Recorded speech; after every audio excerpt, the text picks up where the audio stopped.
percutant, éloquent, même si parfois on a vu Issa Chiroma prendre des positions de bonnet menteur,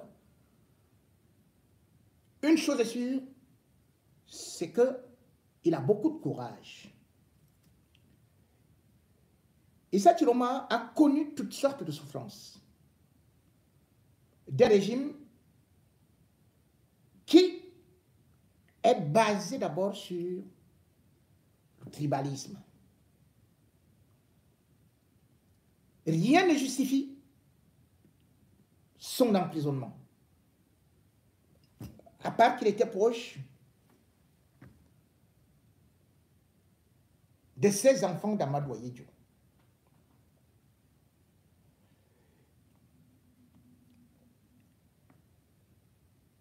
Il devait donc se rendre à Dakar lorsque subitement il a été débarqué. En fait, le régime voulait l'humilier, le trimballer par terre. Mais lui, étant déjà bien aguerri, il a eu à ne pas réagir défavorablement. Aucun papier n'interdisait pourtant à Issa Chiroma de sortir du pays. Aucune loi. À peine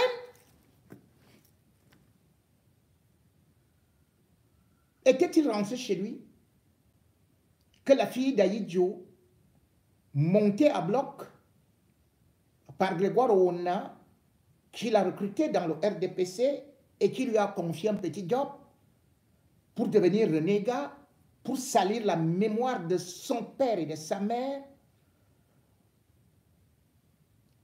Elle est donc venue raconter des âneries, disant même que Issa Chiroma c'était dans la récupération politique. Oui, la fille à papa était devenue celle-là qui doit défendre la mémoire de son père Ahidjo qu'elle a tant aimé et qui pourtant lui disait « Tu bois trop, tu es dans des boîtes de nuit, va à l'école » et qui fuyait pour aller avec des femmes de basse moralité à gauche et à droite. Oui, c'est cette fille-là qui, sa maman étant pratiquement handicapée, ne pouvait même pas aller l'aider. Oui, c'est cette fille-là qui, malgré les appels de ses cousines, pour pouvoir au moins aller voir sa maman ou encore sa sœur, n'allait pas. Oui, c'est cette fille-là qui n'aborde que des pagnes de Paul Biya, alors que son propre père, Amadou Ahidjo, avait laissé un pagne, l'UNC.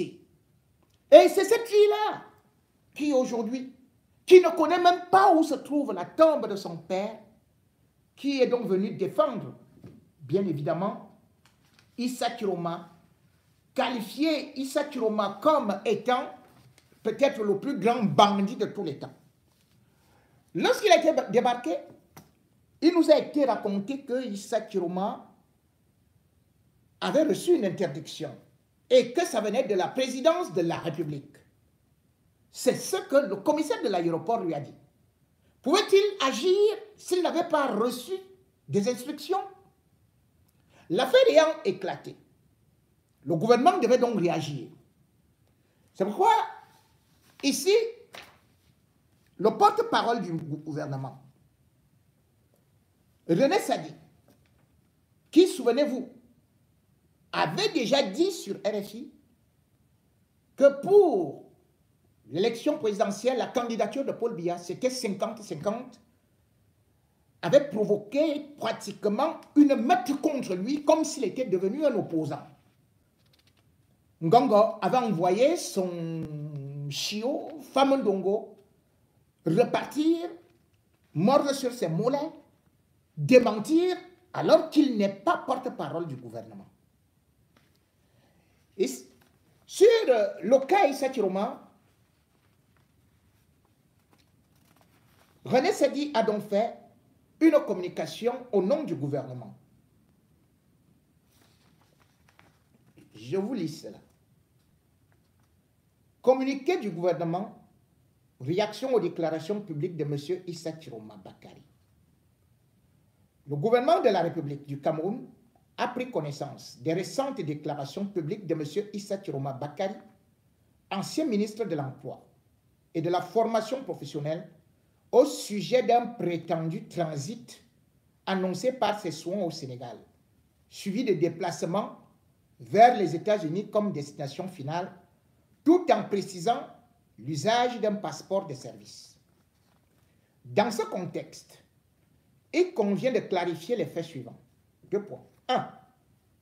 La démission effective de M. Issa Chiroma a officiellement été remise au gouvernement le 24 juin 2025, exprimant un impératif moral, fermez les entre guillemets, comme attesté par la lettre de démission qu'il a adressée au Premier ministre. 2. Le statut administratif est invalide depuis la date de sa démission et toutes les prérogatives et documents officiels liés à sa fonction ministérielle, dont le passeport de service, ont été révoqués, selon les procédures réglementaires en vigueur. 3.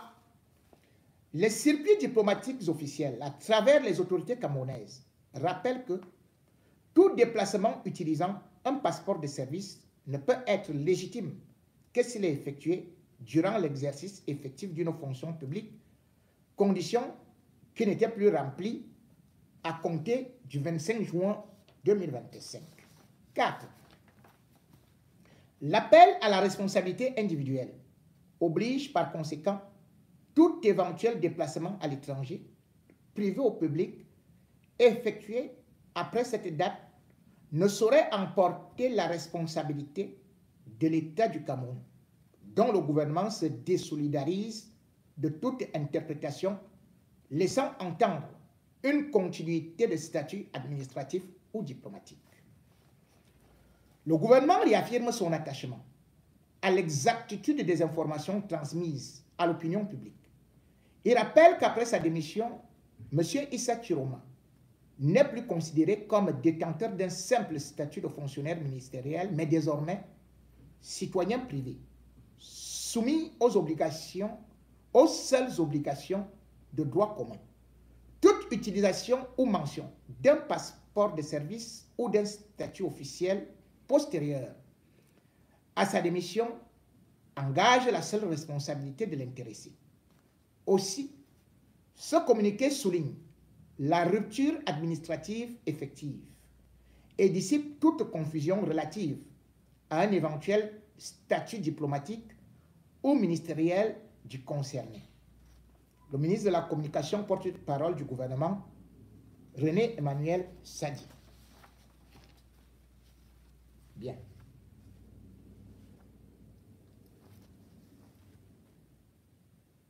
La lettre paraît limpide. Sauf que Issa Chiroma a transmis sa démission par écrit. L'administration est écrite.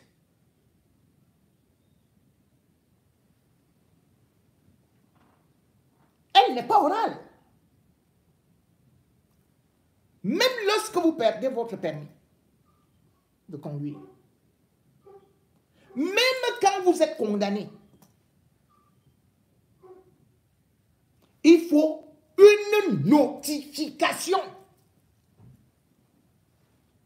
Si vous n'avez pas de notification, cette décision ne vous concerne pas. Où est la notification? Il n'y a pas eu de notification. Et si vous parlez d'ailleurs de notification, qu'en est-il de l'autre membre du gouvernement, Bello Bouba Maïgari? A-t-il démissionné? Ont-ils accepté la démission? Ou ceci ou cela?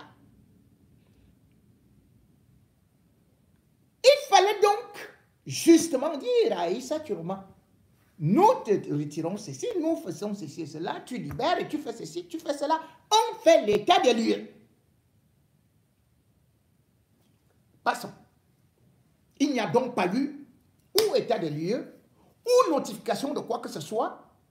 Et sauf que, bien évidemment, avant cela, Issa Chiroma a toujours voyagé. Maintenant, on nous fait comprendre qu'après le Sénégal, il devait aller aux États-Unis. Bon, passons vers ce côté.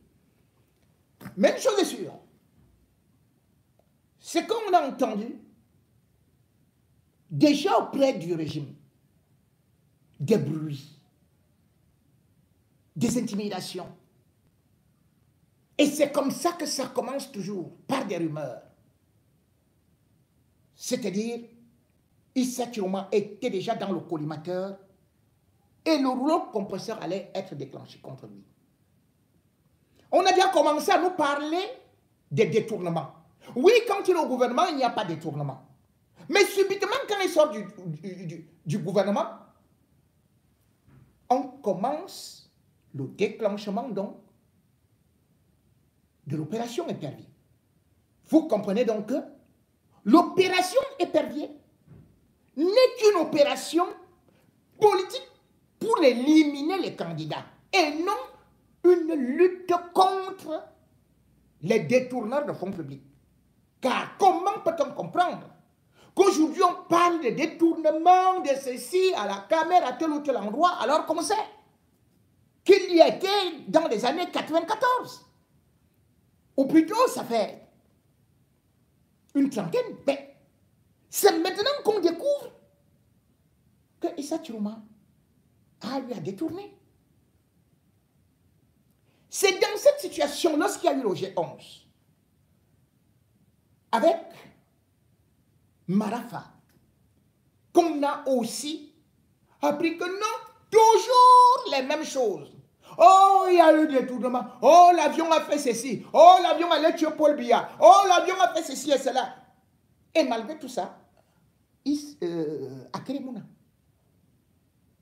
était avocat et l'État du Cameroun a été remboursé en totalité.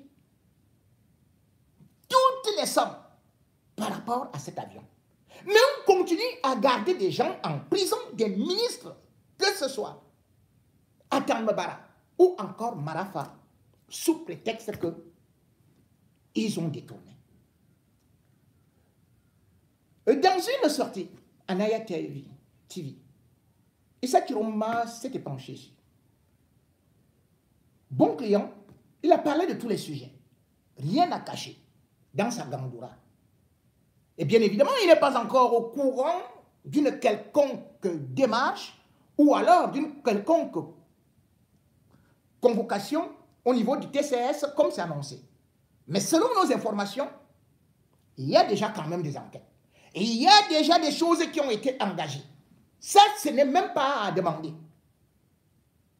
Issa Chiroma s'est donc étendu et aussi a expliqué, répondu à la fille d'Aïdjo, qui l'a accusé de n'avoir pas rendu hommage à son père alors qu'il était en prison. Issa Chiroma, aujourd'hui, est devenu un poison pour ce régime. Parce qu'il connaît ce régime. Et parce qu'il est capable de dire beaucoup de choses. Alors, il faut absolument cadenasser sa bouche. Il faut l'envoyer auprès de Marafa. Marafa est au 7, à Guantanamo, un endroit où normalement on ne devrait pas envoyer un simple détourneur de fonds. Et quand vous voyez ce qui est en train de se dessiner autour de Issa Chiroma, ne soyons pas surpris que sur haute instruction, puisque maintenant ça se demande des hautes instructions et tout, que vous appreniez un beau jour que on l'a déjà arrêté, on est parti avec lui.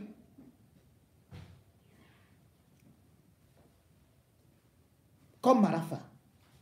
Parce que Biya a aussi peur du Grand Nord et de ceux qui peuvent mobiliser, de ceux qui sont peut-être encore un peu attachés à Amadou Diop.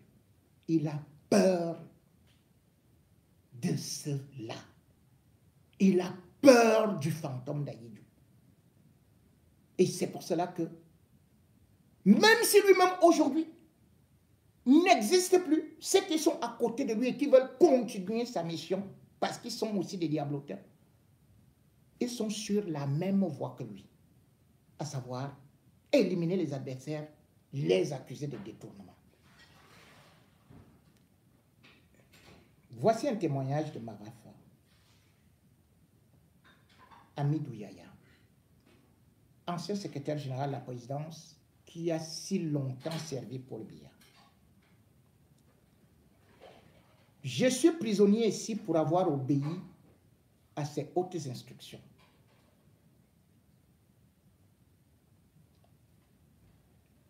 Ces déclarations viennent de Marafa et sont encore renouvelées aujourd'hui, juste après 2011. Et ça, c'était devant le tribunal du Mfundi, plus précisément le 22 septembre 2012. Le tribunal de grande instance du Mfundi, avant le prononcé du verdict, avait dit à Marafa, avez-vous un dernier mot? Le verdict était déjà connu. Désemparé, voici ce que Marafa avait dit. Après mes études supérieures à l'université de Yaoundé, et grâce à une bourse, j'ai pu faire des études aux États-Unis. En mon retour, alors que j'avais des offres d'emploi plus lucratives dans le privé, j'ai choisi de servir l'État. L'État qui m'avait tant donné et qui allait encore me combler de ses bienfaits. C'est pourquoi j'ai été profondément meurtri lorsque j'ai été accusé d'avoir spolié l'État et par-delà lui, mon pays. J'ai immédiatement demandé au président Paul Biya la possibilité de venir m'expliquer devant la justice. On a préféré m'emprisonner, me condamner par avance aux yeux de l'opinion publique, avant de me faire comparaître devant vous. Monsieur le Président, honorable membre de la collégialité, jugez-moi, et si telle est la loi, condamnez-moi pour avoir obéi aux hautes instructions du président de la République concernant l'achat de l'avion présidentiel. Jugez-moi, et si telle est la loi, condamnez-moi parce que je représente une menace pour un petit groupe qui a pour seul objectif son propre enrichissement et l'accaparement permanent du pouvoir. Serait-ce au détriment du plus grand nombre? Serait-ce au prix des divisions tribales et sociales exacerbées? Serait-ce au prix d'un développement et d'un progrès retardé? Jugez-moi, et si telle est la loi, condamnez-moi parce que, fort du soutien de mes compatriotes, je suis désormais porteur, parmi tant d'autres, d'une espérance pour notre pays. Mais ne me condamnez pas pour des faits de détournement des biens publics que je n'ai jamais commis, auxquels je n'ai pas participé et dont je n'ai pas profité. Votre jugement, quel qu'il soit, marquera l'histoire de notre pays. Vous ne vous laisserez ni impressionner, ni manœuvrer. Monsieur le Président, honorable membre de la collégialité, mes conseils ont répondu aux accusations avec précision et démontré, je l'espère, mon innocence. En effet, il est normal que responsables politiques, responsables publics ou privés, on puisse rendre compte devant la justice. Votre jugement dira à tous ceux qui pensent que l'on peut instrumentaliser la justice que l'État de droit ne saurait s'accommoder des méthodes qui accréditent dans l'esprit de nos compatriotes l'idée qu'en dehors de l'action régulière de l'autorité judiciaire, il existe des groupes d'individus formant des tribunaux occultes et établissant une justice parallèle que seule la justice républicaine est normalement en droit de rendre. Et ce, dans le seul dessein de satisfaire des ambitions et des intérêts privés. Autrement, le citoyen camerounais finira par s'accoutumer à ce poison qui met en péril notre pacte social et la société de confiance que nous devons bâtir. Comment pourrait-il assurer à ses enfants que l'observation de la loi et le respect des droits de l'homme sont l'ultime rempart contre l'arbitraire et l'abus de pouvoir si la République se double d'un microcosme régi par des normes dictées par la seule ambition personnelle de quelques-uns? Monsieur le Président, honorable membre de la collégialité,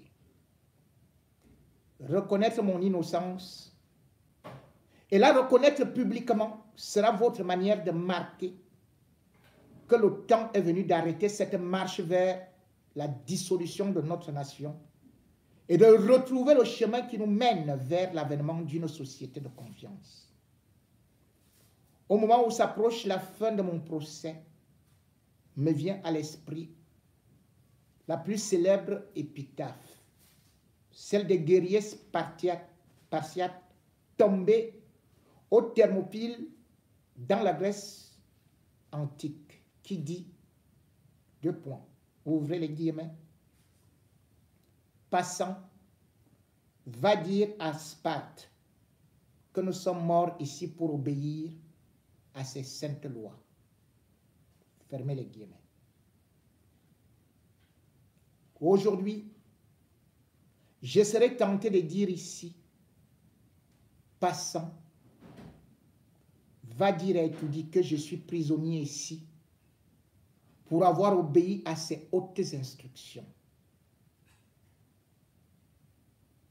Et que vive la justice, vive la République, vive le Cameroun.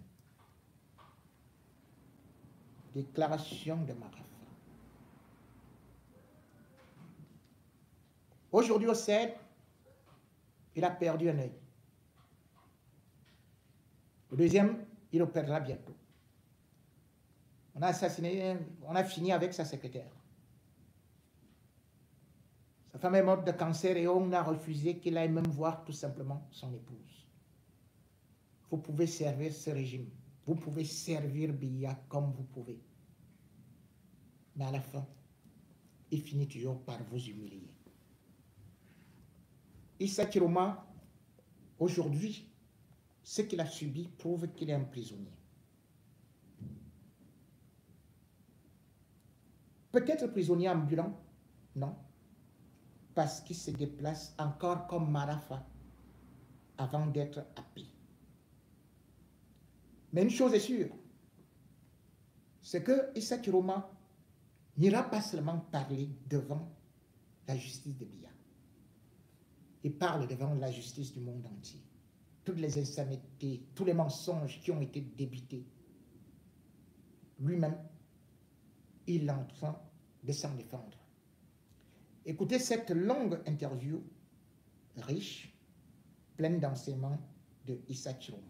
C'est difficile de se mouvoir au Cameroun en ces temps cruciaux.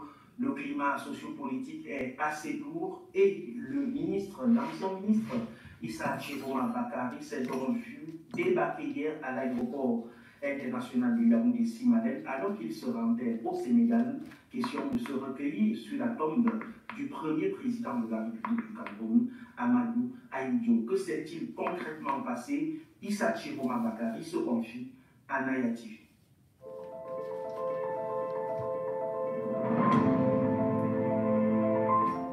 Issa Chiroma Bakary, bonjour. Bonjour. Merci de nous recevoir chez vous.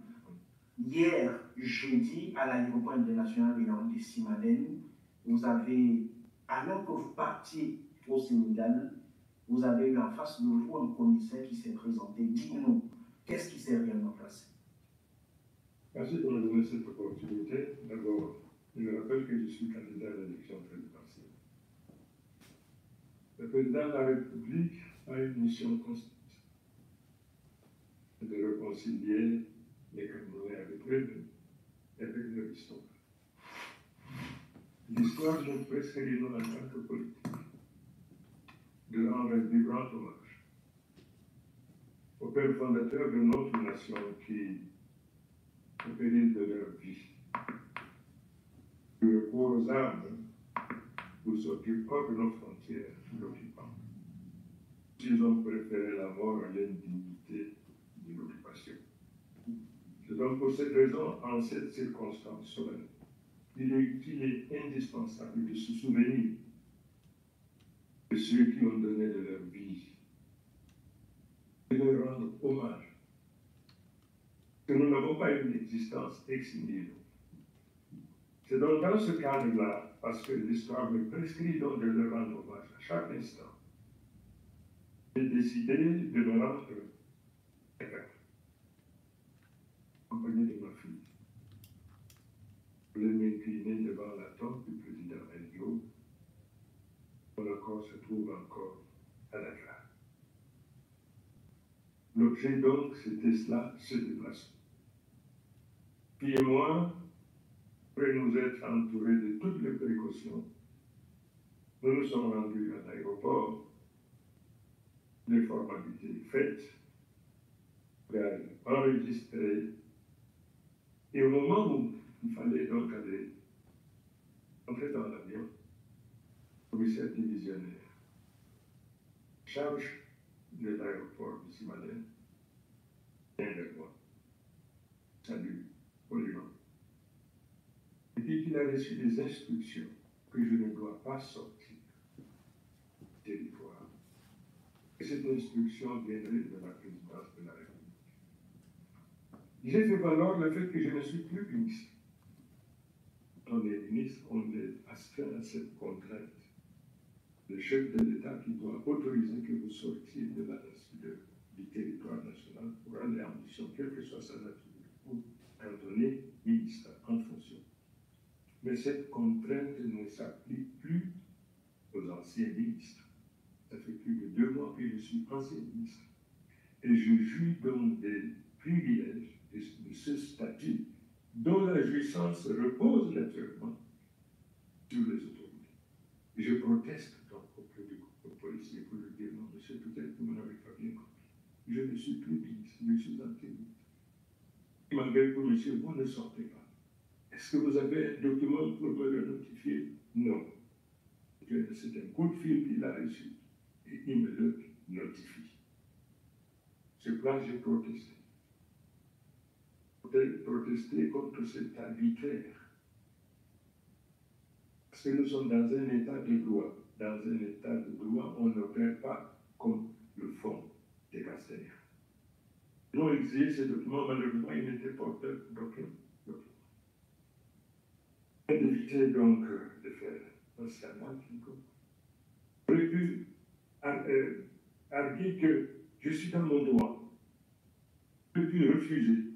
J'aurais pu protester. Aucun peine. J'ai pris mes effets. Je suis sorti. Pour la petite histoire, même le salon d'honneur, qui ouvrait à tous ceux qui ont eu le privilège et la dignité d'exercer cette fonction.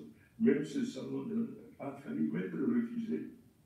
Par la suite, que les orchestres ATC se sont ravisés pour dire que si vous avez droit, parce qu'initialement, ils m'avaient demandé de payer 50 000 francs, parce que la Côte d'Ivoire n'avait pas de salon d'honneur. J'avais donc donné les 50 000. Mais par la suite, elles sont revenues, et je vais trop dire que dans la tête, effectivement, voilà donc exactement. Mais ce que je peux vous dire, c'est que déjà au niveau de l'AE, tout le monde en était informé.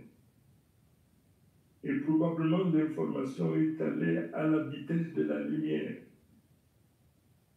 Une réaction, comment dirais-je, vertigineuse ou bien virale pour parler maintenant. Hein? pas eu lieu, et ma foi, ça venait de partout. L'indignation, l'injustice, l'arbitraire dont j'ai été victime. Un état de droit n'opère pas de cette manière. J'aurais pu produire un document par lequel l'autorité de compétence me prescrit de ne pas. J'aurais pu protester.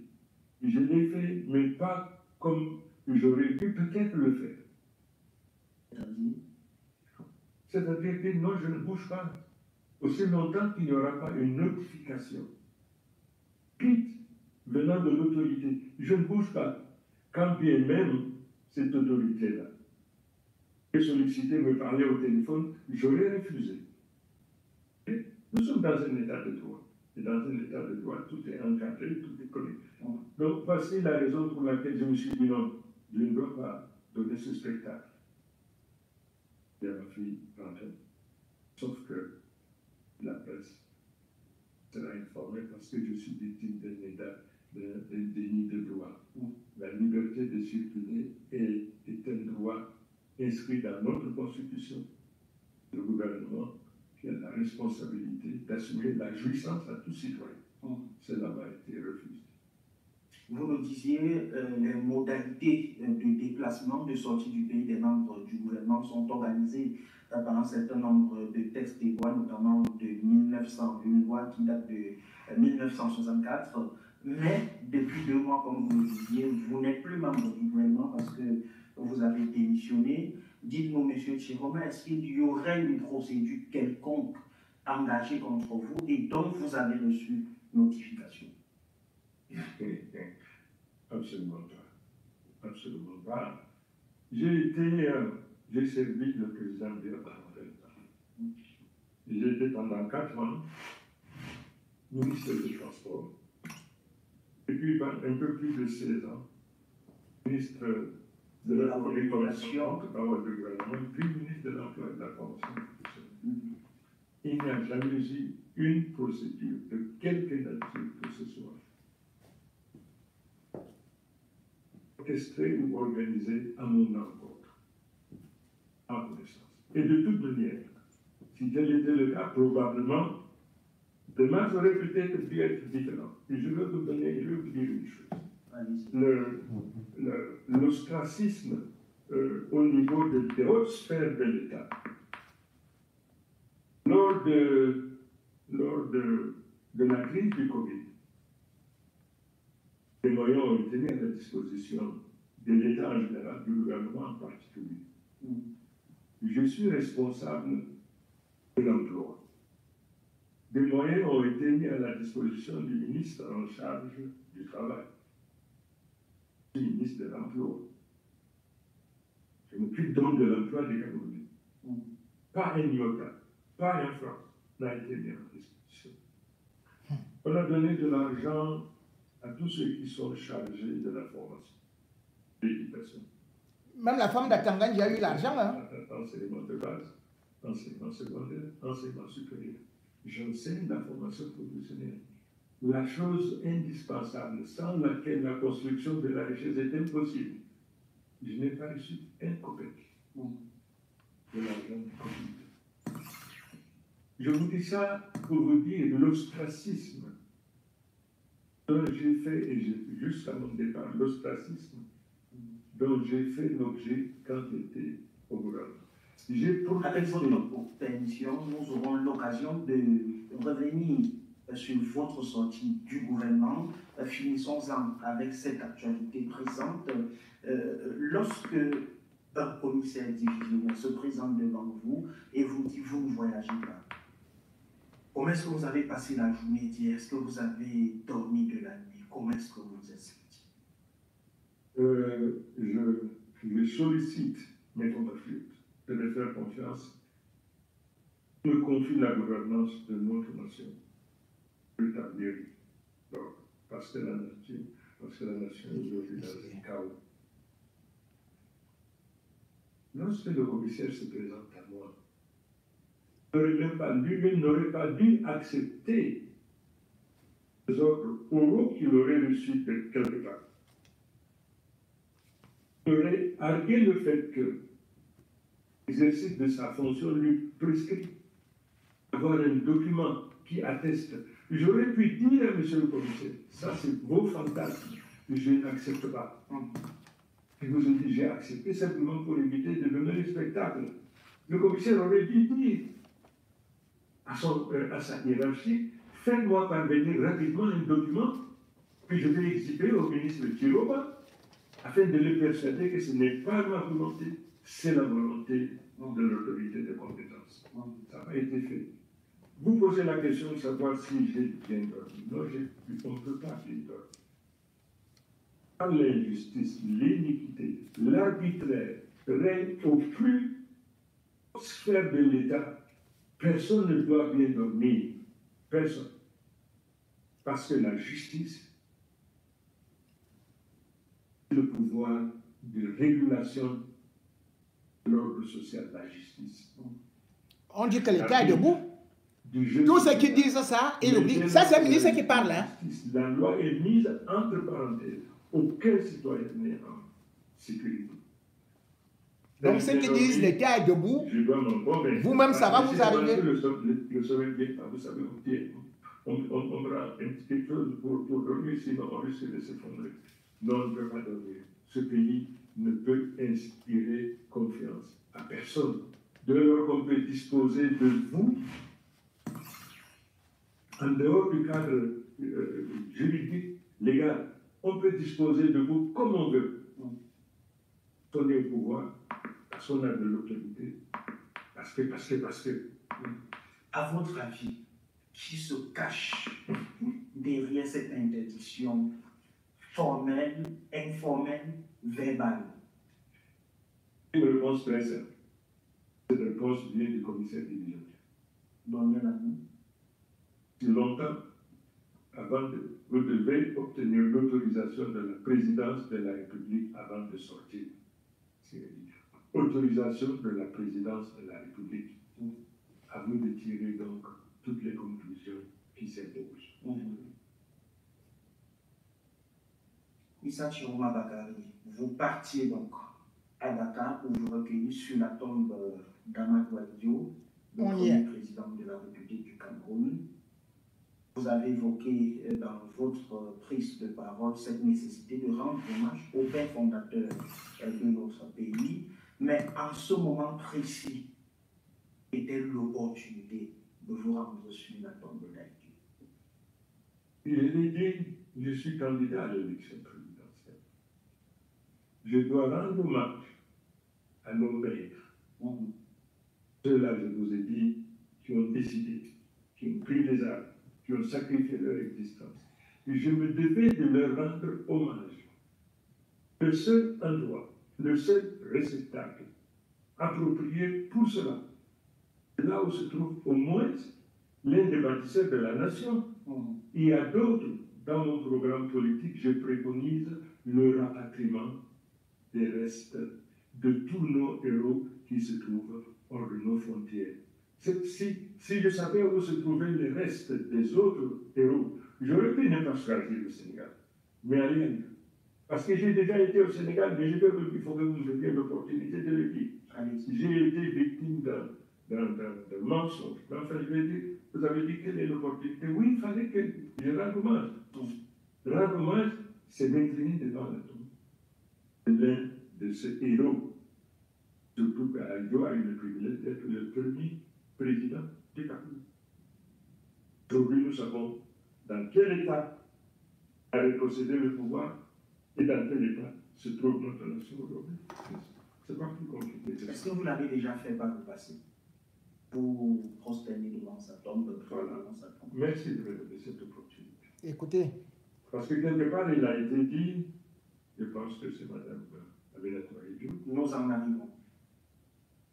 Alors, si vous ne voulez pas qu'on l'évoque maintenant, je dirais simplement que oui, j'ai déjà eu l'opportunité de m'incliner devant la tombe du président Ahidjo. Vous nous donnerez l'opportunité de vous dire dans quelles circonstances. Bien évidemment. Et vous avez parlé d'Aminatou Ahidjo, la fille d'Amadou Ahidjo, président de la République du Cameroun a qualifié dans un communiqué votre action avortée, puisque vous n'avez pas pu aller au Sénégal, d'escroquerie politique, puisque, dit-elle, vous n'avez jamais présenté vos condoléances à la famille haïtienne. Réaction? J'ai beaucoup de respect pour le président. C'est mon maître. J'ai beaucoup de respect. J'ai aussi beaucoup de respect pour sa famille. Je ne m'adresserai pas à Mme Aminata Touahidjo avec condescendance. Du fait du privilège qu'elle a eu à être le fils du président qui a été pour moi un exemple. Mais je voudrais rappeler les faits. Les faits sont têtus. Le président Touahidjo est mort en 89. Monsieur. En 89, j'étais en prison. J'étais en prison à Yoko. Nous étions dans des conditions abominables. Je ne pouvais pas évoquer, c'est l'histoire. Comment voulez-vous que j'ai le don d'ubiquité d'être en prison à Yoko en 89 au moment où le président a mouru et aussi à Dakar pour présenter mes condoléances. Donc, ce que je peux vous dire à ce moment, il était en prison, Issa Chiroma, en 89. Vraiment affligé, choqué. Et parce que pour nous, c'était un mur qui s'effondrait sur une porte qui ne pourrait plus jamais s'ouvrir. Pourquoi? Mais Aminatou tout au long vient. de notre séjour en prison, nous avons qualifié C'est incroyable. une réconciliation que le président Touahidjo et son fils, le président Pierre. Et que cette réconciliation aurait pu faciliter notre libération. Malheureusement, ça n'a pas été. Donc, je cite dans ce cas-là, j'étais en prison, je ne pouvais pas. Je rappelle que vous avez fait 7 ans en prison. Très bien. Deuxième vérité, je suis élevé à la dignité de ministre des Transports. Maintenant, suivez l'autre mensonge de Aminata Touahidjo avec Grégoire Ouna. Son show, Grégoire Ouna. C'est une structure qui gère la sécurité aérienne de 15 pays africains, dont le Cameroun. Je suis donc, de par la fonction, tenu à prendre part à toutes les rencontres statutaires de cette institution. À cette époque-là, il y a un monsieur, aujourd'hui, qui va témoigner. Il s'agit de M. Edimou, l'actuel ministre conseiller spécial de M. le Premier ministre chef du gouvernement. À l'époque, il était représentant de la SECNA au Cameroun, représentant président. Lorsque je suis allé dans la mission, dans le cadre d'une rencontre statutaire de la SECNA, je suis allé avec M. Edou, qui est donc le représentant de la SECNA au Cameroun. Et je voudrais également dire une chose, c'est qu'Edimo a une relation de proximité très grande avec toute la famille du président Touahidjo. Toute la famille. Aujourd'hui, il considère par exemple Mamadou Touahidjo comme son frère. Et effectivement, ces liens ont existé. Je suis allé donc avec Edimo à l'enlèvement de la série. À la fin de cette rencontre, Edimo m'a amené au domicile du président Touahidjo à Dakar, au domicile du président. Parce qu'il est en contact étroit avec Mme Touahidjo, Germaine. Je vais donc chez Germaine. Germaine m'accueille et elle m'a dit un certain nombre de choses qui doivent rester secrètes entre elle et moi. Edimo était présent. Lorsque nous finissons donc la rencontre, je lui présente des condoléances et lui demande de les adresser à toute sa famille. C'est pour ça que j'ai dit que peut-être Mme Aminata Touahidjo a fait preuve d'une amnésie sélective. Parce qu'elle ne peut pas, n'avoir pas appris. Je suis allé au domicile de son père pour présenter mes condoléances à sa mère. Le bien-aimé a rencontré également Babette que j'ai connue. Elle, je ne connaissais pas, mais j'ai connu cela. Donc je suis allé. Et quand nous sommes sortis de là, Edimo m'a amené m'incliner devant le tombeau du président. Nous sommes en 1992. Alors, est-ce 93 ou 94? 93. Je suis parti du gouvernement en 96. 96. C'est donc dans ce laps de temps que je suis allé prendre part à la réunion conventionnelle et avec Edimo. C'est donc Edimo qui m'a amené au cimetière de Youf ou quelque chose comme ça au Sénégal et je me suis incliné devant le reste du président à Edimo, en présence. Et d'ailleurs, nous avons une photo qui marquait cet instant. Ensuite, à la mort de Germaine, je suis allé au domicile de Mme Aminata, lui présenter des condoléances du fait de la disparition de ma mère. Comment donc cet être, pour qui, au nom de son père, j'ai eu du respect,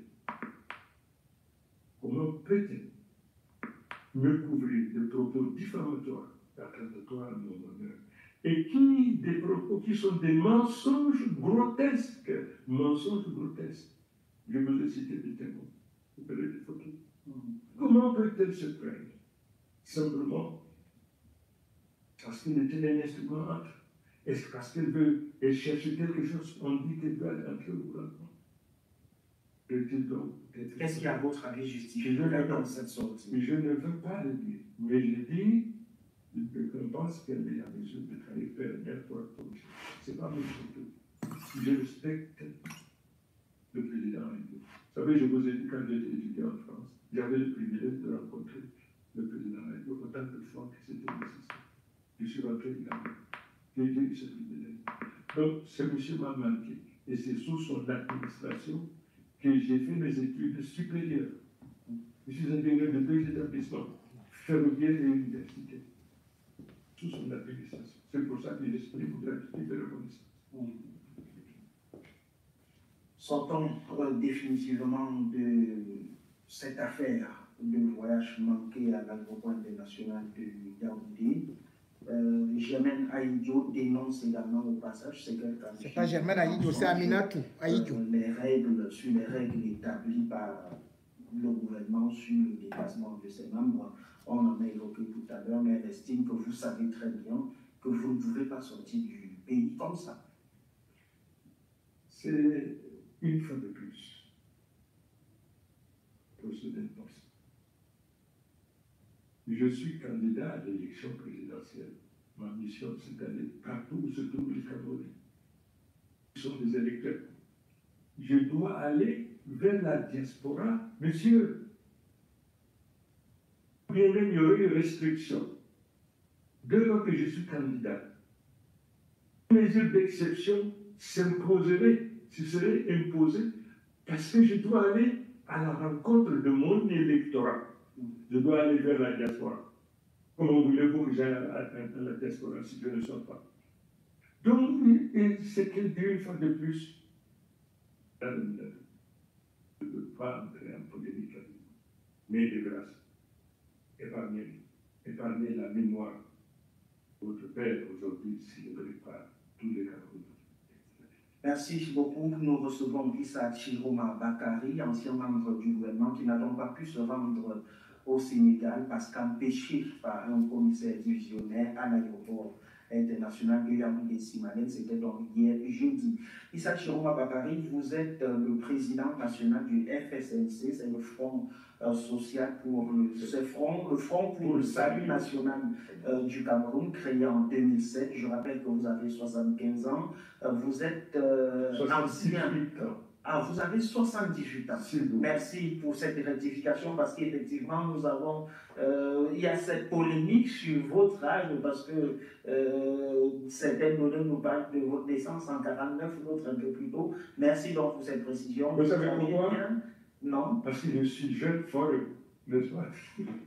Nous vous le concédons. Je rappelle donc que vous avez 78 ans, vous étiez jusqu'au 24 juin 2025 membre du gouvernement, ministre de l'Emploi et de la Formation professionnelle. Vous avez donc démissionné du gouvernement, nommé donc en 2019. Avant cela, vous avez occupé les fonctions de ministre de la Communication, porte-parole du gouvernement pendant 10 ans, puisque nommé en 2009.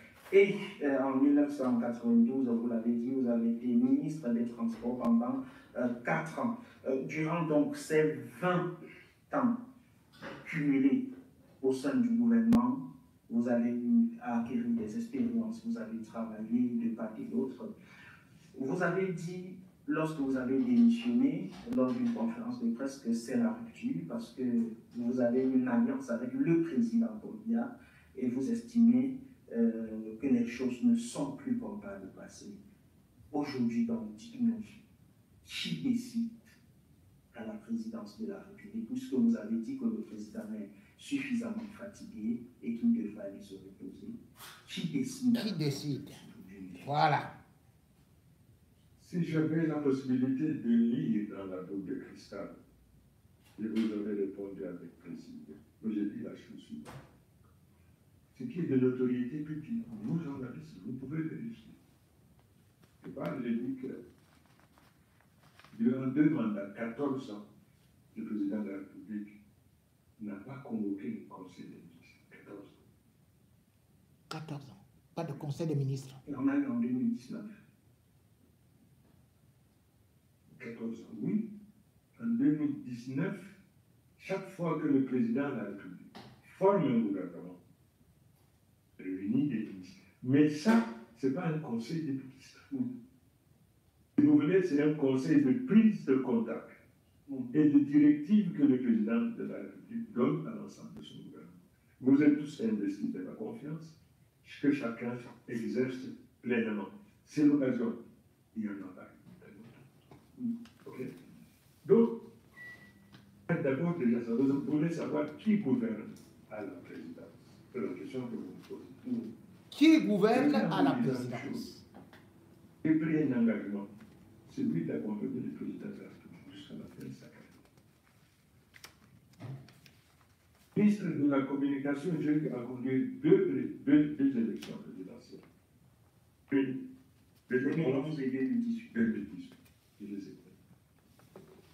Parce que j'ai dit que j'accompagne le président de la République jusqu'à la fin de sa carrière.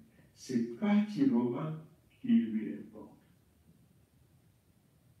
C'est le poids démographique de Chiroma au sein de la population. C'est ce que le Chiroma lui apporte comme soutien politique et populaire. C'est ça qui compte. Ce n'est pas parce que je suis expert, non.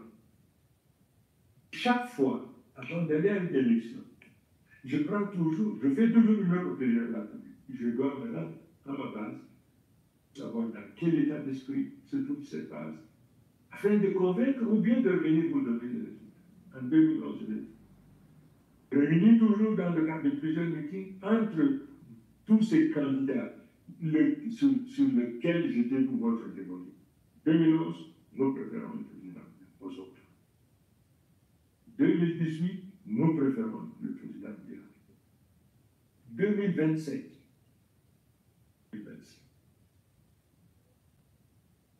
j'ai organisé 2 meetings historiques, un à Maroua, l'autre à Gawa. J'arrive à Gawa pour le meeting de Maroua. Je reçois donc des informations des militants de Maroua. Chiroma, on te connaît. Quand on te voit, c'est Biya.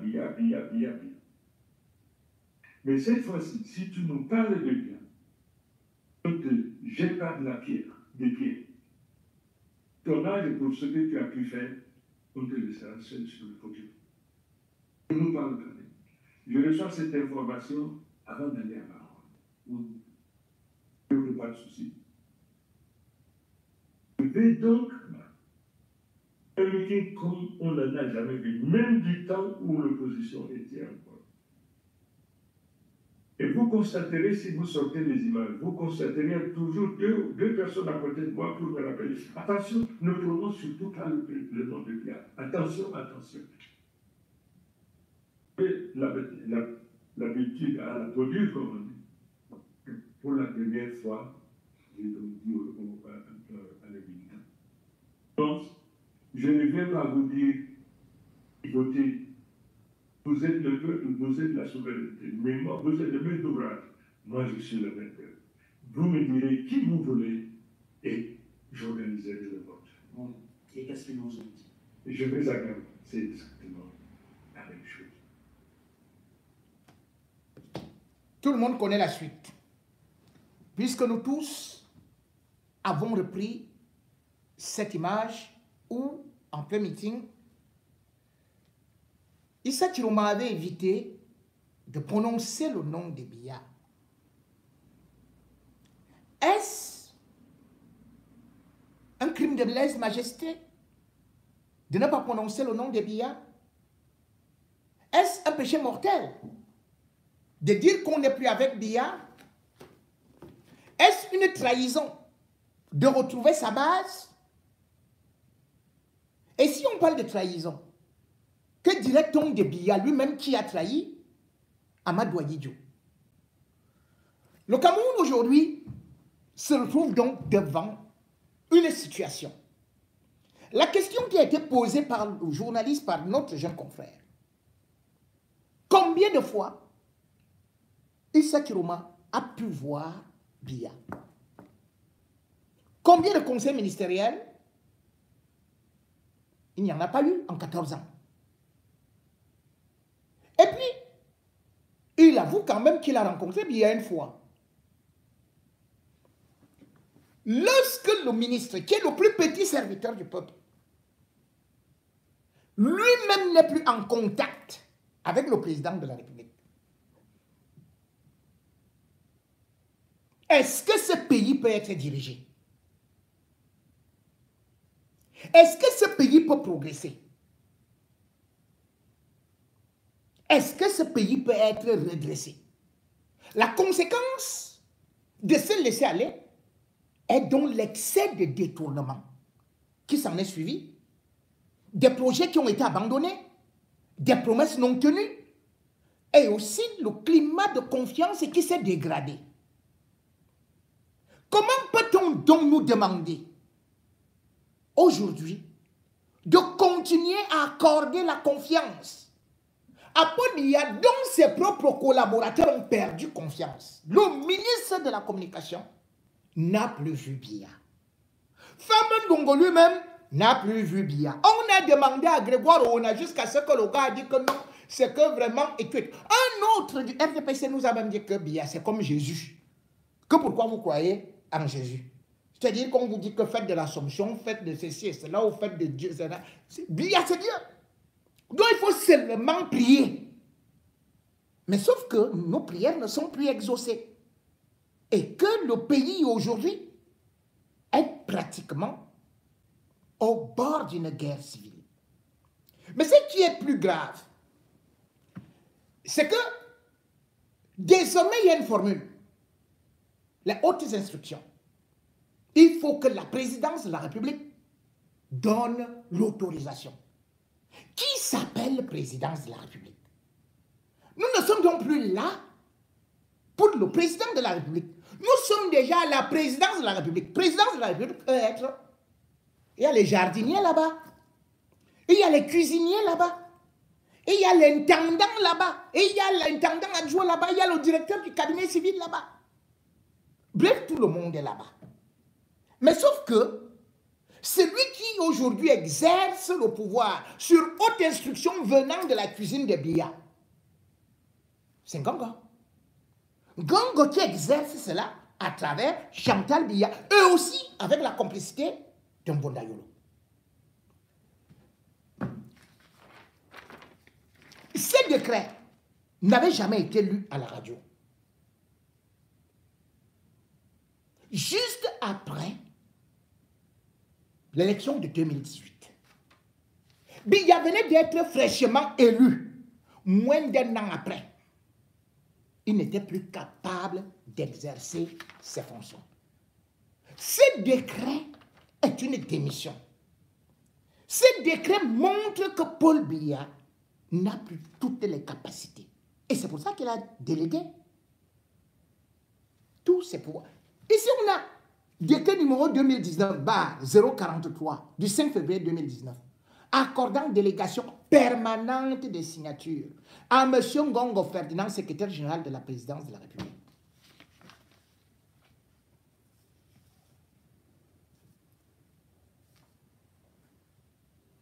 Voilà le problème. Aujourd'hui, Ngongo joue donc à tout. Lui, c'est écrit. Le président de la République, vu la Constitution, vu le décret numéro 2011-408 du 9 décembre 2011 portant organisation du gouvernement, modifié et complété par le décret numéro 2018-180 du 2 mars 2018, vu le décret numéro 2011, tout ça c'est 2011, hein. Paul Biya a créé tous les décrets là en 2011. C'est-à-dire que quand il nomme Ngongo, à la demande de Chantal Biya,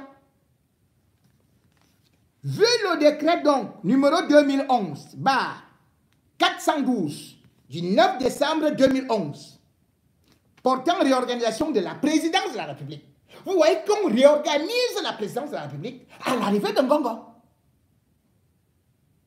comme secrétaire général. Et maintenant, quand Ngongo est là, on fait notre décret, vu le décret numéro 2019-003 du 4 janvier 2019 portant nomination du secrétaire général de la présidence de la République. Mais Ngongo était déjà nommé secrétaire général à la présidence de la République depuis 2011. Cet autre décret, c'est lequel? Il a été renommé, il a d'abord été relevé. Donc, on a même des décrets qu'on ne comprend pas. Bon, décret, article 1er. Délégation permanente de signature est accordée à M. Ngongo Ferdinand, ministre d'État, secrétaire général de la présidence de la République, à l'effet de signer, au nom du président de la République, toutes pièces et correspondances relatives aux affaires administratives courantes. Ok, courantes. Aux affaires administratives courantes. Est-ce qu'on est d'accord? On reprend. Quand Ngongo signe les pièces et correspondances relatives aux affaires administratives courantes. Ici. Article 2. Cette délégation permanente des signatures comprend également les actes réglementaires ou individuels concernant l'intégration, l'abaissement de classe, de grade ou de révocation, ainsi que la mise à la retraite des fonctionnaires de la Sûreté nationale. Vous comprenez donc? Il y a Martin Bargangele qui est délégué général de la Sûreté nationale. Et c'est Ngongo qui les enlève, qui enlève les gens qui travaillent sous la ferule de Bargangele, comme le dernier commissaire divisionnaire au sommet. Ce n'est pas Bargangele qui l'enlève, c'est Ngongo. C'est pour ça que Bargangele, un père comme ça, est parti pleurer à la présidence de la République devant Ngongo. S'humilier. On continue. La nomination jusqu'aux fonctions de directeur adjoint à la présidence de la République. La publication au journal officiel lorsqu'elle requiert l'intervention préalable d'une décision présidentielle l'ordonnant. Je vous fais comprendre qu'aujourd'hui, tous les directeurs généraux sont nommés par Ngongo. Nous sommes ici directeurs adjoints, mais maintenant c'est Ngongo qui nomme les directeurs. Article 3. Dans le cadre de cette délégation permanente de signature, M.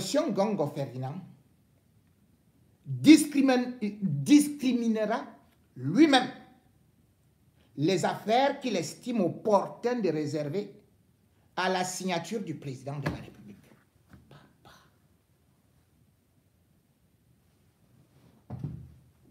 que vous voyez là où nous sommes? C'est lui-même, c'est-à-dire que c'est lui qui doit décider ce qu'il présente à Biya. Mesdames et messieurs, ça, Paul Biya cédé le pouvoir. Si c'est vous qui décidez, c'est à peu près comme si j'ai une secrétaire. La secrétaire signe à ma place et moi je suis couché, je dors. Elle est ma secrétaire. Hein. Elle décide que j'ai déjà signé pour l'armée, j'ai déjà signé pour tel, j'ai déjà nommé ceci.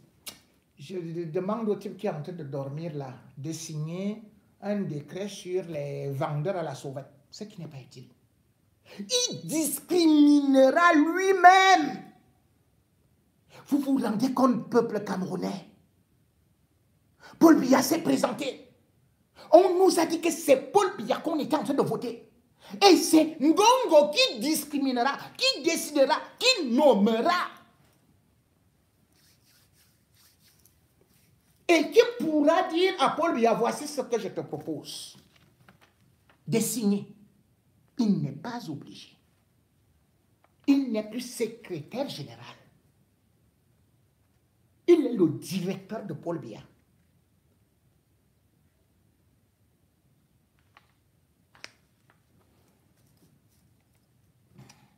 Article 4. Le présent décret sera enregistré, publié, suivant la procédure d'urgence, puis inséré au journal officiel en français et en anglais. Yaoundé le 5 février 2019. Je vous fais comprendre que ça a été signé, dit-on, par Paul Biya. Ça n'avait jamais été lu à la radio. Nulle part. C'était passé clandestinement. Quand on parle de gré à gré, de quel gré à gré va-t-on encore parler? Le gré à gré a déjà eu lieu. Et c'est ça qui se poursuit aujourd'hui, devant nous, devant nos yeux. Il est écrit ici que Ngongo devrait signer les pièces et correspondances relatives aux affaires administratives courantes. Mesdames et messieurs, aujourd'hui, les ministres sont convoqués au palais. Le RDPC est convoqué au palais.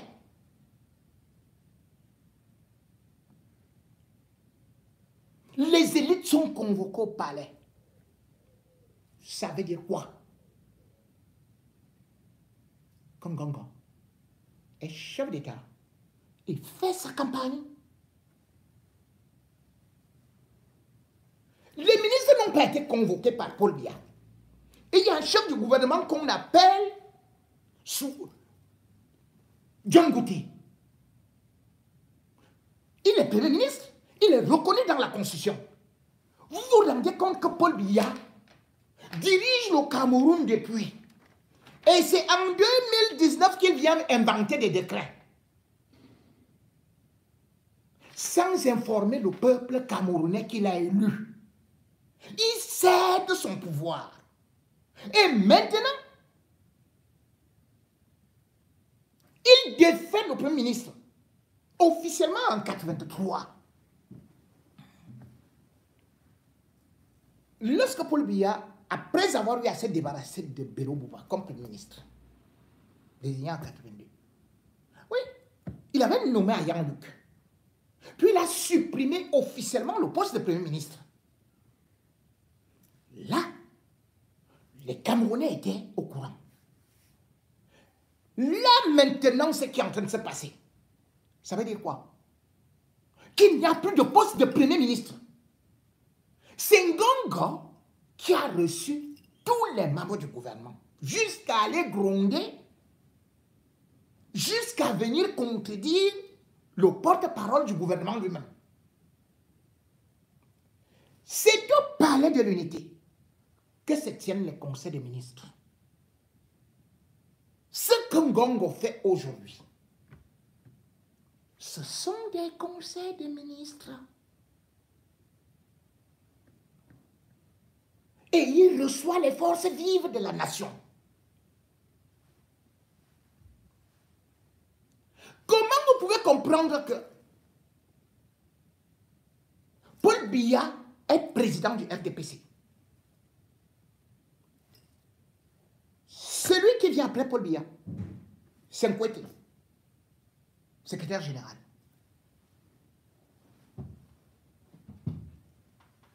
Comment vous pouvez imaginer qu'un Ngongo, qui n'est même pas du comité central du RDPC, convoque les membres, les cadres du RDPC d'un parti qu'il n'est pas supposé appartenir, puisqu'on n'a même jamais vu sa carte de militant. Mais il vient, il reçoit ces gens au nom du RDPC, au palais de l'unité. Cela veut dire qu'il a aussi pris la place de président du RDPC.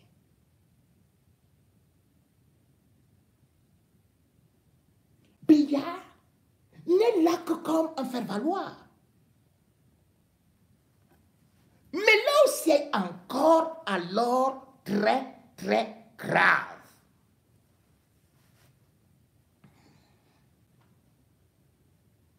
c'est que Ngongo, après avoir fait une tournée à travers les régions, comme le demandent les évêques, que le futur candidat doit faire campagne à travers les régions, Ngongo est allé dans des points stratégiques où Paul Biya est allé dès sa prise de pouvoir pour prendre les pouvoirs mystiques. On a vu Ngongo arracher les chasse-mouches.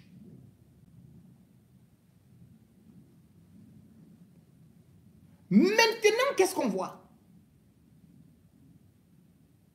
Ngongo convoque des sorciers, des marabouts, des féticheurs, des mbok-mbok au palais. Cela veut donc tout simplement dire que il est allé graduellement, lui qui est aujourd'hui le vrai chef du BIR. Donc, il a l'armée, il a les renseignements. Maintenant, il est dans la quête du spirituel, du pouvoir mystique. Ça se passe devant nous.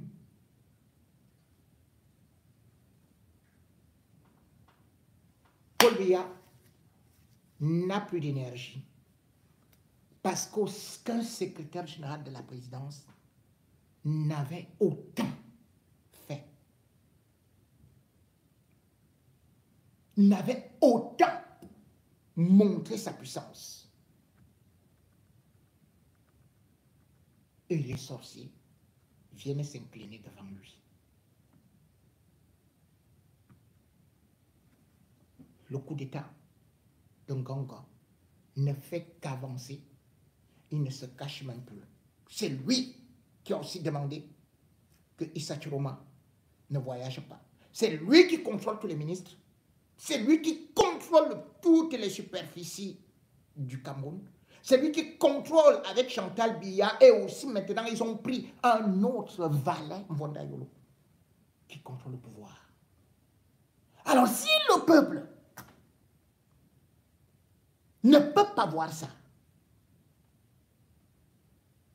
si la communauté internationale ne peut pas voir ça, il sera trop tard.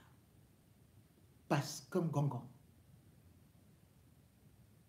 c'est en question.